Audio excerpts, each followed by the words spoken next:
There's a specific kind of exhaustion that doesn't come from doing too little. It comes from doing everything right. The meditation, the journaling, the therapy appointments you actually show up to, the books, the breath work. You've built this whole careful architecture around yourself. And somehow, underneath all of it, the original ache is still there, unchanged, still waiting, like it was never touched. And here's the thing I keep coming back to. Sometimes the pursuit of growth isn't healing, it's hiding. And honestly, those two things can look almost identical from the outside. Picture someone, and maybe you know this person very well, who hasn't left a single hour of the day unstructured.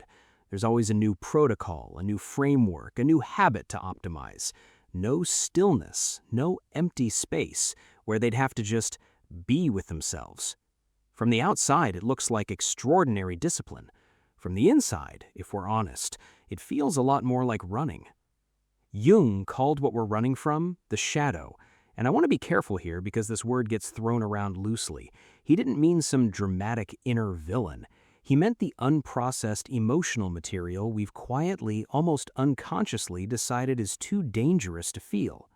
And what Jung understood, what I think is genuinely unsettling when you sit with it, is that the more aggressively we optimize ourselves on the surface, the more we can be reinforcing the very walls that keep that material locked away. We call it growth. The psyche experiences it as a very sophisticated form of staying still. If that lands somewhere true in you, I want you to hear this. That's not a character flaw. That's a nervous system that learned to protect you. It did its job. It just hasn't been told it can rest yet. Now here's a different scene, and this one is complicated. I don't think there's a clean answer to it. Imagine someone who has genuinely done the intellectual work. They've read Bowlby, they understand their attachment style, they can articulate the difference between anxious and avoidant patterning with real precision. And yet, their closest relationships keep breaking down in exactly the same spots. The knowledge is completely real. The change isn't arriving. Bowlby spent his life showing us that our earliest relational experiences don't just shape what we believe about the world, they wire the nervous system itself. And then Bessel van der Kolk came along and said something that I think changes everything. The body keeps the score. Meaning, the wound was never stored in language in the first place. You can't think your way out of something that lives below thought.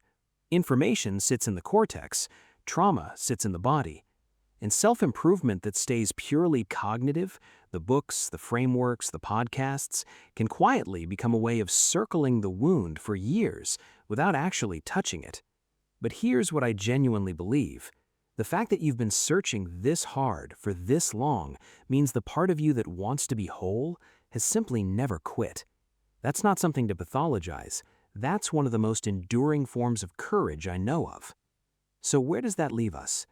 Growth is real, healing is real, but there's a version of self-improvement that's become a remarkably elegant way of staying exactly where you are, just busier, just more articulate about your patterns, just more tired.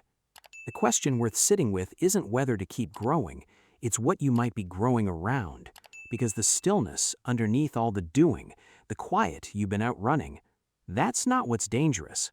That might be precisely where the actual work begins. If something in this video stirred something in you, I gently ask you not to scroll past it just yet.